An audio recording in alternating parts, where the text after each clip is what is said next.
So I know a lot of you feel like dating is just ridiculous nowadays, right? You feel like men are on a bunch of nonsense. You feel like there's too many hoops to jump through. You feel like it's just too much chaos and difficulty, and I get it. And some of you might say, you know what, you wish it was like the old days where it was simpler. But let me just shed some light on this whole glorification of the old days for a second. I'll agree that yes, it was a lot easier for people to get together once upon a time. There was a lot more marriages once upon a time. But that doesn't mean people were marrying the right person. There were a lot of dysfunctional households. There were a lot of miserable wives and husbands, okay? So even though finding someone may have been easier because there was more community, there was more, being introduced to a friend, meeting people at work, so on and so forth, it wasn't getting the true end result. So though today's time feels more difficult, the reality is that you have more freedom than ever before. You have a greater chance than ever before of being able to get with someone who truly aligns with you, that you can truly be happy with, and build a long term successful relationship with. So I want you to have a more positive outlook on the fact that there is a great opportunity ahead of you, even though it may feel like the complete opposite at times, right?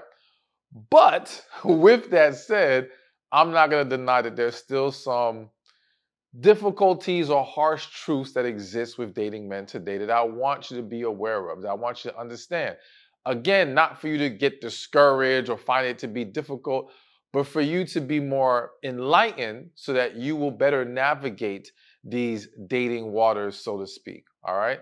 So let's get to one of the big ones that I want you to understand when you're dating is that the majority of men you meet are not going to be for you.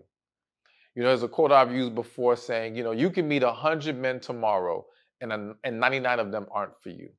So the reality is that we want dating to be quick. We want dating to be easy. We want to be able to find our match right away. But it's just not how it works, unfortunately. All right. Out of all the possible people out there, there may be in some people's beliefs, a multitude of people that you could actually pair up with. I don't view it that way, but many do. However, even if many exist in the billions of people out there, you're only going to meet so many. And out of those so many, there's still only going to be a small fraction of those that are people that you can actually get into a relationship with. So by understanding this, it will be easier for you to approach things with the mindset of it's a numbers game. All right. It takes time. Many of us can grow very impatient. However, patience is a virtue and it will be very helpful for you because if you get too impatient, you'll end up rushing into something you don't belong in. You'll end up entertaining a man who's not worth your time. I don't want you to do that. So be mindful of the fact that yes, it's going to take time. Yes, as some may say, you got to kiss a few frogs before you get to the prince, right?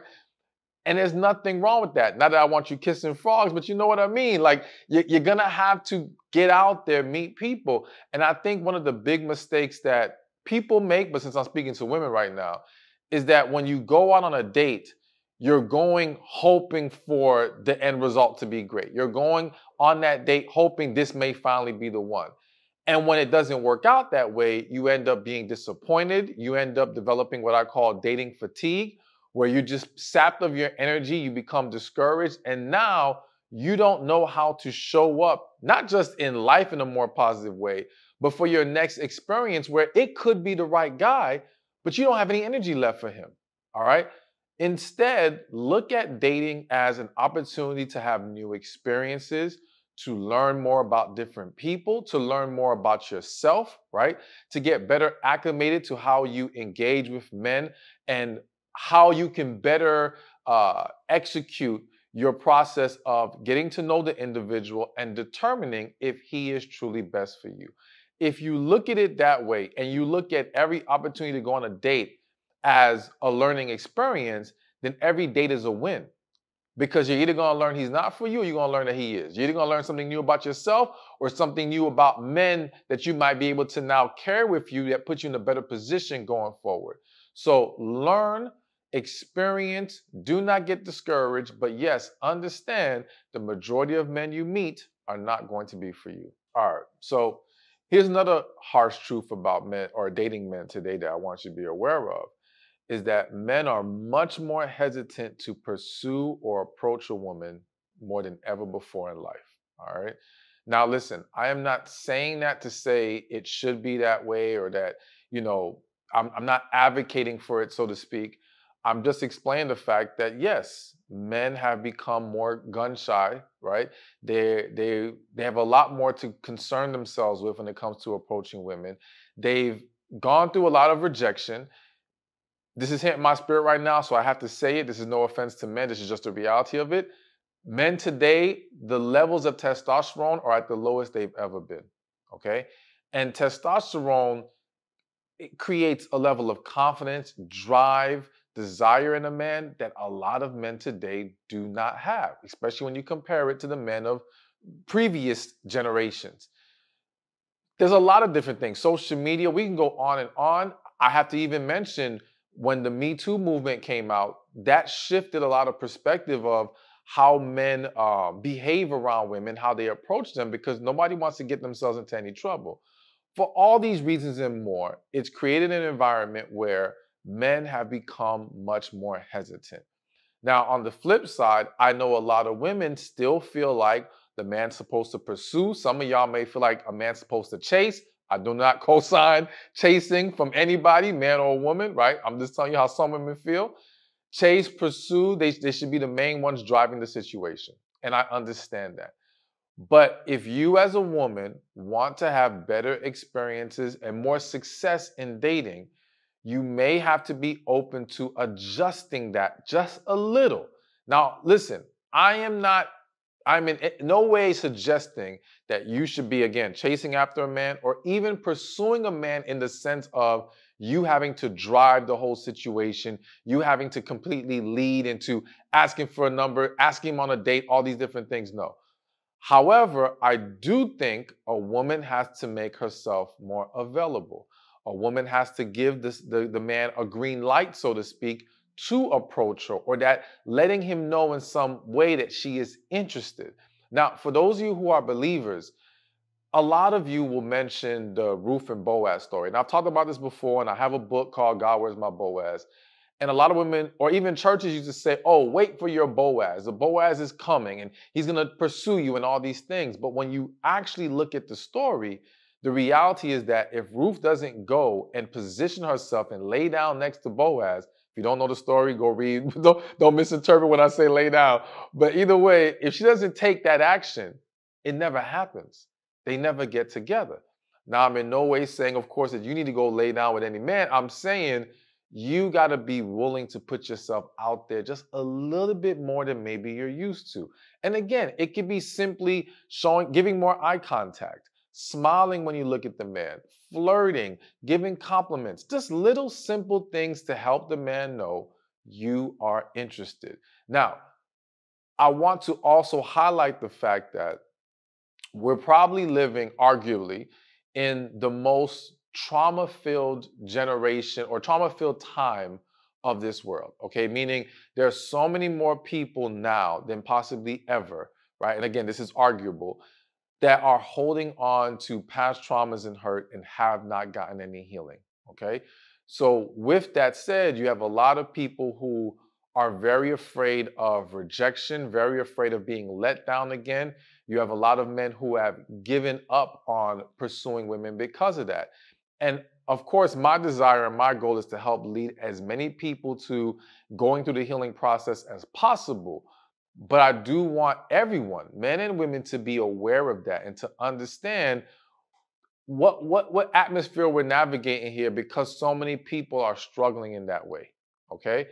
And it is an issue that has to be addressed, but in the process of you trying to meet a man and get to know him, just understand that and not be so quick to take certain things personally, right? If he's not as, let's say, persistent, because there's some women who believe the man should be persistent if he really is interested to show how serious he is, right? But in today's world, you got a lot of men. It's like, I'm gonna try once. And if you don't give me the green light or you don't accept, I'm out. I'm not going to keep trying because, again, they've been through that before. They've been hurt. They've been disappointed. They don't want to keep doing that to themselves. So, all that to say, yes, there's a lot of fear. There's a lot of walls up. There's a lot of different concerns people have. And just being more available as a woman, I believe, is going to up your chances and up your ability to receive or meet the type of men that you want to meet. All right, so let's keep this going. And here's another harsh truth that you're not going to like at all, but we're going to talk about it when it comes to dating men today. And that is, a lot of men are going to lie. Okay? Now, some of you probably shaking your head like, yep, you already know, you're already dealing with it. And listen, I'm in no way trying to defend lying. I'm in no way trying to make it seem like it's okay and all right. However, I do want to discuss the fact that for various different reasons, not always malicious reasons, not always this is a bad person reasons, there are men who are going to lie in the dating process, right? And here's a reality that I think everyone needs to understand. You know, when I speak to crowds at my events, I'll ask the crowd, who in here has told at least one lie in a relationship, right? And you'll have pretty much 99% of the room raise their hand. Anyone who doesn't raise their hand, I'm like, okay, you're lying. Just put your hand up right now. And I mentioned to them, I'm like, listen, so everyone knows they've probably told at least one lie of some sort in their relationship. However, the minute someone lies to them, it's, oh, this is a horrible person. They're a manipulator. They're this, they're that. You want to write them off. You want to define their whole character by this lie. And it's like, wait a minute, slow down, because you've done it too. Maybe for different reasons, maybe what you thought was a white lie or a small lie, but most people, I'm not going to say there's no one out there who hasn't been 100% honest, but most people have. It could be as simple as uh, he asked you to come over and you're like, nah, I'm busy, knowing damn well you're not busy, all right? And for whatever reason, you didn't want to go over there or whatever the case may be. You lied. At the end of the day, you lied. And so what I want people to understand is, one, don't be so quick to take the lies personal. I think someone will come to me saying, why are these men lying to me? It's like, listen, people lie for one reason I'll give an example of is like, because they're trying to avoid certain unwanted outcomes, right? If he feels like telling you this truth might lead to an argument, might lead to you judging him, might lead to you not wanting to date him, whatever the case may be, he's going to lie. Now, again, that doesn't make it okay. That doesn't make it right. But it's not for you to take personal and internalize, right? Or dwell on it in a way that now you feel like no one can ever be trusted. No one's going to ever be honest. No, listen, there are plenty of people who can be very honest. And even some of the most honest people in this world still have a moment where they may bend the truth, okay? Lie, plain and simple. So understand that, and understand that if we want to minimize being lied to, we have to make sure we're being honest as well. Because that's the other thing. I'll have women come to me saying, oh, well, this man lied about this man lied about that. And then when I dig deeper into how she has been showing up in this relationship or this dating process, and I find out she's not being fully transparent. She's lied about some things. She's not opening up all the way. And it's like, wait a minute, how are you so mad at him for not doing things or for doing things that you're doing too, right? If you want honesty, transparency, openness in your relationship, well, you have to come with that as well. That's on you to set that example. And if I was talking to the man, I'd be telling him the same exact thing on his side. We have to make sure we're pouring into it what we want to receive back out of it when it comes to things like that, okay? So be mindful of that. Don't be so quick to, again, define someone's whole character by it. Because the reality is this, the person who is a manipulator, who's trying to use you, it goes with their bad behavior goes way beyond them lying in one moment. Okay? There's a consistent pattern of issues that tell you this guy is not for you. That's very different from someone who has been good to you, showing up the way that he needs to show up, has been pretty open and honest, but you found out in a certain moment he lied. And I just want to give an example because this has come up in a few different coaching sessions I've had with people. And I think it's important to highlight right now. I've seen many situations where people are dating, they're getting to know each other. They're not official boyfriend and girlfriend, right?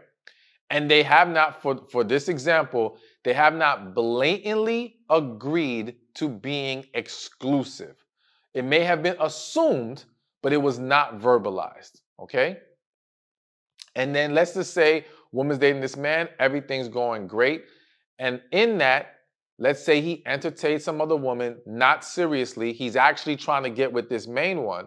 But, you know, he had this old ex or person he used to kick it with, kicked it with her, right? And let's not even say let's just say they had sex. Let's go that far, okay? Let's add some juiciness to this story.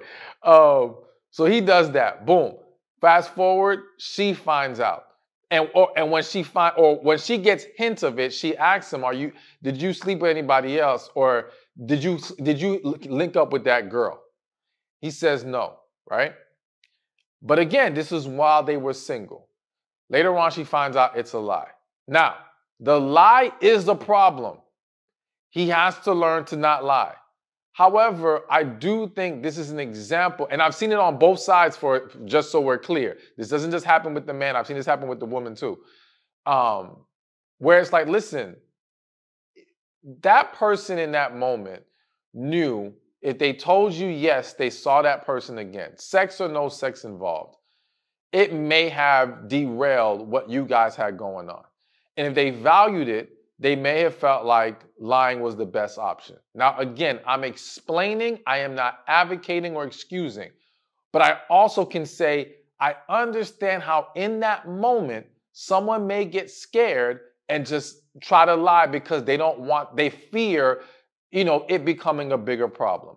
And since it happened when they were not official, it's hard for me to then say, oh, you were wrong for doing it. But yes, you were wrong for lying. But I do think that's an example of that's an issue we can correct and move forward from. If everything else has been great, right? And everything else has been progressing well, I do feel like that's something that we can go overcome. Some of y'all might be sucking your teeth right now. Some of y'all might be rolling your eyes. And I get it. But I'm just trying to help y'all understand that people are human. People fall short. And you have to look at the overall bigger picture when we're trying to evaluate people's character and if a lie is a symptom of a bigger problem or an isolated incident. All right, so before we get to the next one, just want to mention real quick, you can get all of my books, tickets to my live events, one-on-one coaching, and so much more if you go to my website, stephanspeakshop.com. You can click the link in the description or in the comments section. And again, see all the different options available, get the resources you need so that you can experience the positive results you're looking for. So now, let's keep this going. We got a few more to go. The next harsh truth about dating men today that I want you to understand is that looks do matter. Now, let me be more specific. Attraction does matter. And because attraction matters, there's a level of looks that does matter. Now, I don't want you to hear that and think, oh, you're being expected to look like a certain type of woman, that you need to change a bunch of stuff about yourself. That's not what I want you to take away from this. However, what I do want you to understand is how you present yourself and how you show up is going to play a role. It's going to play a significant role.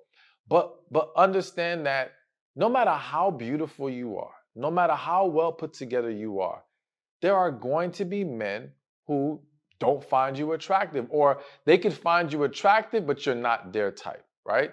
So when a guy is not attracted to you, when he does not view you as the type of woman he likes to get with, don't take it personal. Because guess what? You won't be everyone's cup of tea, and everybody won't be your cup of tea. You're going to come across men that you wouldn't date either, that you're not attracted to either. There's nothing wrong with that. It doesn't make him a bad person. It doesn't make you a bad person. We all have our preferences. Now, I also want to highlight the fact that some of you will say to me, well, Stephan, looks don't matter to me. Let's stop with this lie right there. That's a lie, going back to the previous point right there. And here's what I mean. Looks matter to everyone to a certain extent, all right?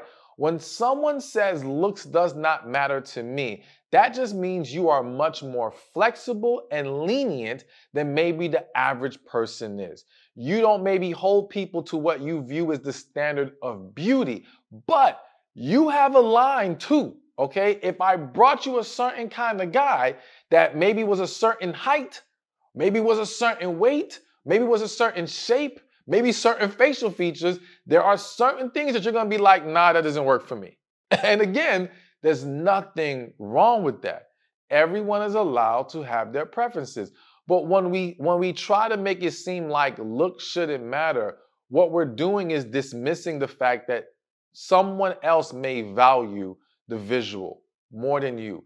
We shouldn't do that. If it's not a big deal for you, cool, but you still have to respect it's going to be a factor for other people. And in many cases, it's going to be a factor for men because I'm sure you've all heard men tend to be more visual. Also understand that for women, there's it's a lot more common to find a woman who can be attracted to a lot of non-physical attributes, and that will raise her attraction to a man, right? Now this can happen with men too. However, it's usually not as much as it happens with women. So I think it's important because it's not just about dating, getting to know a guy, getting the guy that you want, but also understand that once you are in the relationship with the man that you desire, the man that you're in alignment with, you don't get to just say, oh, okay, well, looks don't matter anymore because love is here, so we're good. No, attraction still matters. If you remove attraction from the relationship, you now turn into roommates, right? That's what you see in a lot of marriages, what you see in a lot of long-term relationships. And unfortunately, I was just saying this the other day on an interview. You know, one of the most common unspoken issues in marriage is loss of physical attraction. Both sides, from the man and from the woman, okay? And people have been shamed into feeling like they are not allowed to identify that as an issue because now it's, oh, you're shallow, or oh, you don't really love them, or oh, all these different things, rather than no, I understand, and it's okay for that to be an issue for you or concern for you, right? This is why I think people need to be more honest up front about how they view this issue, how they choose to navigate it, right? And how it will be handled if there is a problem on either side. Because if we don't have an open line of communication about our likes and dislikes, and when something's a problem or when something has fallen off, that can be corrected. Because I understand some things are just out of our control. But when it can be corrected, we have to be able to have a discussion about that. Because if we don't, that will then turn into other issues, other conflicts, and other problems. And I see it all the time. So to get back to the point, yes, your presentation matters. The visual does matter. But again, don't go trying to look like a certain person. I just want you to be the best version of yourself. I just want you to make sure you're tapping into your full potential, okay? Whatever that is, whatever that looks like. And make sure you find a presentation that you truly feel good about. Because one of the things that can increase your level of attractiveness or decrease it is your level of confidence. All right. So if you don't feel good and confident about what you see in the mirror, that's going to take away from you. But if you feel good and confident about it, it's going to increase you. Okay. There are people out there who some may consider not that cute, right? Or not that attractive. But you can't tell that person nothing. Like they'll tell you they are the most hottest thing on the face of this earth. And whether people agree with them or not, that confidence alone opens more doors for them. Plain and simple, right? So it can do the same for you. But I think that by finding the style that you are comfortable and happy and confident about, it puts you in a great place and accomplishes this optimizing of your presentation. All right. So another harsh truth I wanted to mention. about dating men today is that nobody is perfect. Now, I know you probably understand that. I know that many of you have probably said it yourself. However, I swear to you, when I look at people and their situations and when they're meeting different men, women meeting different men, it sometimes seems like people forget that reality. Okay. And if everything isn't exactly what it needs to be, they don't consider moving forward. And I have to highlight or mention the fact that I think this happens even more so when people are viewing someone online. Like I have a belief, and I can't say it's 100% accurate, but I have a belief that when we meet people in person, our brain tends to gravitate to what we like, right? We don't have the same amount of time to scrutinize and find something wrong with them when we're in person because everything's happening so fast.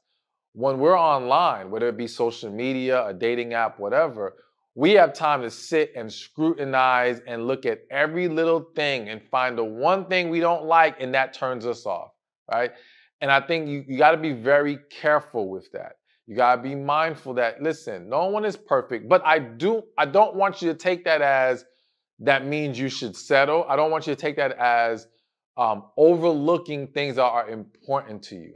So no one's perfect, but there is someone who's perfect for you, right? And they will be able to be in alignment with you. They will be able to share values with you. They will be able to pour into you in the ways that you need, right? However, we have to understand there's sometimes a give or take. But this is hitting my spirit, and I have to mention this right now. I do think one of the problems we're having in relationships and why we seek out this level of perfection sometimes in people is because we are not considering the fact that we need a community to to strengthen our relationships. So you know how they say you need a village to raise a child? Or I feel like you need a village to have a strong long-term relationship, strong marriage, right? Because there are going to be things that sometimes maybe your partner can't give you or isn't best at giving you. And if you're trying to pull it out of them, one, you might be overwhelming them, overburdening them, but then causing frustration within yourself.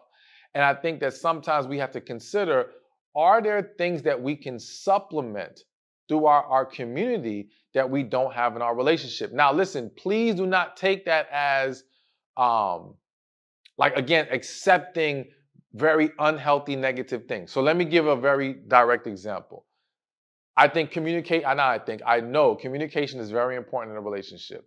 And I would never want you to be with a man that you cannot talk to, open up to, share ideas of your life with, all these different things. But let's just say you're a woman who likes to vent a lot, okay? And anytime something happens to you, you want to be able to call your man and tell him what's going on, but you're dating a man who has a lot going on with himself, right? He's a busy guy. He's either successful or working towards it. He's not always emotionally available to hear you out, let you vent, and do whatever is needed in that moment. Now, for some, and not that he doesn't love you, he's just not always available. Not that he's not capable, he's just not always available, right? So therefore, in moments, he is incapable. If you make him the center of your world, you may grow very frustrated when you have moments that you need to vent and you can't vent to him. But this is a perfect example of something that you could supplement elsewhere. You can find a friend, a family member, someone else that in that moment that you need to just release to them. And then when you have time and your man is available and he's free, you can recap what happened. You see what I'm saying? It's a very small, simple example, but I do think it's a very powerful thing to be mindful of because so many people grow frustrated, not realizing this is something that you could get elsewhere that doesn't create conflict in your relationship. You see what I'm saying? And allows you to have more harmony in it. So consider that. But to get back to the point, nobody's perfect, but you still have to hold on to what's important to you. All right. Never sacrifice the things that you know are going to cause a problem or not allow you to show up 100% in your relationship. All right. So I just want to leave you with one bonus thing. And some of you may already be guessing what it is if you watched enough of my videos. But the other harsh truth about dating men today that I want you to remember is you got to include God in the process. All right. At the end of the day, so many people will pray to God, asking God to meet somebody, asking God to bless them with a partner, with a marriage, all these different things. But then when they do meet someone, they don't go back to God. They don't include God in even asking God if this is someone they should be entertaining. They just feel like, oh, the timing of this is so perfect, this must be from God. Or this person seems so amazing, this must be from God. They jump to these conclusions, but it's like, don't make that mistake. You ask God for it, well, verify it came from Him. Verify what He wants you to do with it. Verify where this needs to go, because so many people jump ahead of themselves and end up in a worse situation. And then what happens to some is they end up being mad at God, like, God, why did you let this happen? But it's like, hold on, He didn't tell you to get with that person. He didn't tell you to move forward. It's unfair to put that on God when God did not make you make those decisions, right? You got to recognize when you're doing things under your own free will versus what God is directing you to do, okay? But you want to make sure that you include seeking His guidance, because that will set you up for much better results. So always remember to pray. And for those of you who struggle with that, I think the best thing you can do is practice. Practice by praying about everything. Every little thing that you have questions about, conflict about, that you feel unsure, pray about it. Always seek God's guidance, because once you get in the habit of it, it becomes a lot easier and it becomes second nature. And so now when you're dating someone, when you're dealing with even bigger decisions to make, it's a much more natural process for you to go to God and get the answers that you need. Thank you for watching this video. I pray it was helpful to you. Be sure to watch this one over here on prepare yourself to receive your future husband by doing these 7 things. I get it. I'm not judging you for it. But you do have to be careful. And I have to say this, and some of you may disagree, but I think this